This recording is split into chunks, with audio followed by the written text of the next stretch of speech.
Olá, boa noite. O Band Eleições desta semana fala sobre sustentabilidade. O que os novos prefeitos e vereadores podem fazer para contribuir com o mundo? E nós, eleitores, sabemos cobrar, ou melhor, sabemos o que queremos para cidades mais sustentáveis? Eu recebo no programa de hoje Fernanda Haskell, que é consultora em gestão e sustentabilidade e desenvolve projetos que aumentem o impacto social.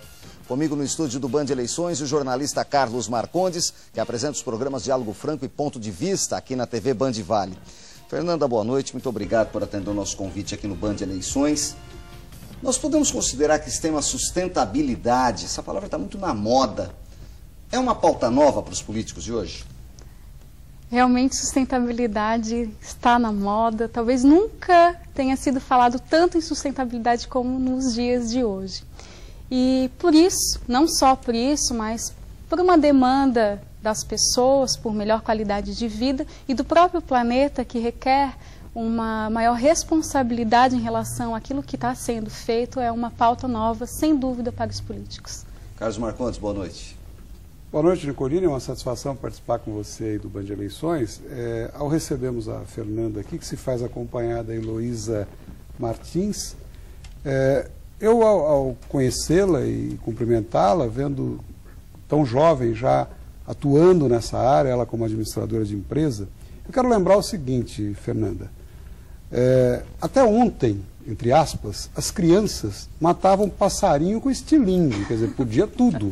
Aí, de repente, vem com um turbilhão de sustentabilidade que quer engessar tudo e a todos. Eu pergunto a você o seguinte: onde está a preocupação com a educação, primeiro, dessas crianças? Até fazer com que elas possam absorver. Hoje, infelizmente, você vai em área rural, o Nicolini falava dos riachos aí nos bastidores conosco, você vê lixo jogado, mas gente que sai da cidade vai passear na roça e joga lixo nas estradas, etc. Então, não seria o caso de, primeiro, os prefeitos, futuros, vereadores, vocês que atuam nessa área, ter uma preocupação focada, básica, na educação primeiro? Sem dúvida, o momento que nós vivemos hoje precisa de uma mudança cultural. E essa mudança cultural se dá permeada pela educação básica. Isso realmente é necessário. Há algumas iniciativas, até mesmo do governo federal, em colocar a educação pela sustentabilidade nas escolas, mas hoje isso ainda não é feito e eu não sei até onde os prefeitos, os vereadores, eles estão comprometidos com esse tipo de iniciativa que precisa de fato acontecer. O que eu tenho visto aqui na região são algumas ações isoladas, como gincanas na Semana do Meio Ambiente, onde é colocada essa pauta. Mas é muito pouco, né, É muito Fernanda? pouco, ainda fala-se apenas de pesquisa, o lixo faz isso, faz aquele outro, e não há uma mudança de fato na atitude. Cultural.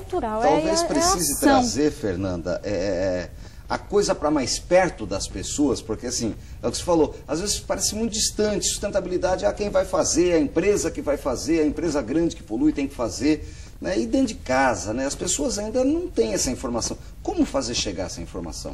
O poder público tem um papel importante nisso. O poder público ele tem um papel importante e decisivo nessa questão de educação ambiental. E, de algum lado, a iniciativa precisa acontecer.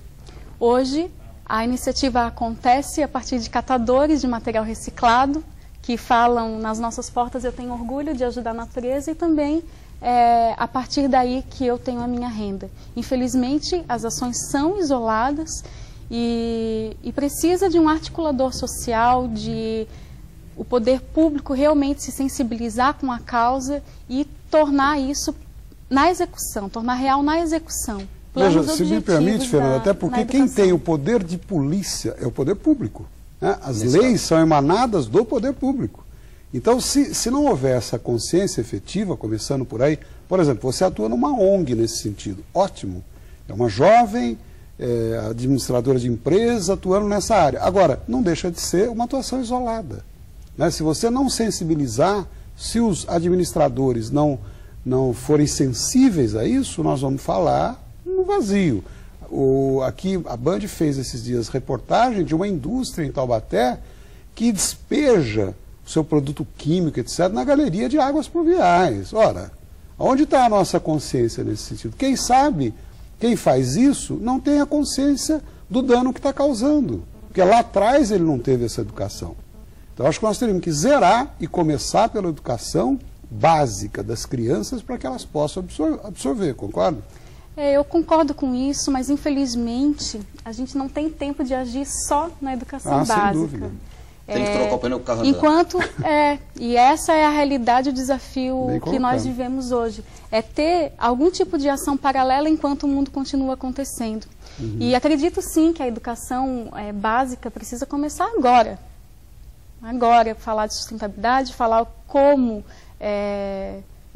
o que fazer com o lixo, como consumir de forma mais consciente, mas também aquele cara que está jogando os poluentes no rio não pode mais continuar fazendo isso. Aí entra o poder público, que tem o poder de polícia. Exatamente. Mas, infelizmente, o poder público hoje ele não atua de forma efetiva em relação à sustentabilidade. Acredito que por falta de consciência e por falta de esses gestores não tiveram educação lá atrás. Essa é a grande verdade. Nós precisamos falar isso. Nós precisamos falar isso. Né? Ao contrário dessa educação que eles deveriam ter, alguns deles estimulam o empresário a... Isso aí é bobagem, etc. e tal. Esse é o grande mal também, né? Infelizmente, nós estamos acostumados a deixar tudo para depois. Não é depois comigo. Eu faço, ou então eu não sou responsável por isso. Acontece que, no sentido de planeta, não tem onde jogar fora. Nós vivemos num planeta que é comum à humanidade. E essa sensibilização, essa consciência precisa surgir. E pela educação, acredito que seja o melhor caminho, educação de crianças e também adultos que não tiveram essa educação lá atrás. Agora, Fernanda, a gente falou aqui numa palavrinha que para mim é um pouco mágica nessa questão, que chama-se renda. Você falou dos catadores de reciclado que fazem renda, conservando o meio ambiente de alguma forma. Como estimular projetos ou fazer com que o poder público organize oficinas de reciclagem, de catadores, uma coisa mais organizada, com uma venda direta que possa ter uma renda maior?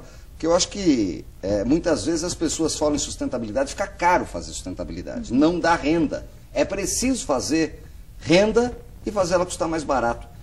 O poder público pode ajudar nisso de alguma forma, os futuros governantes? Como é que você vê isso?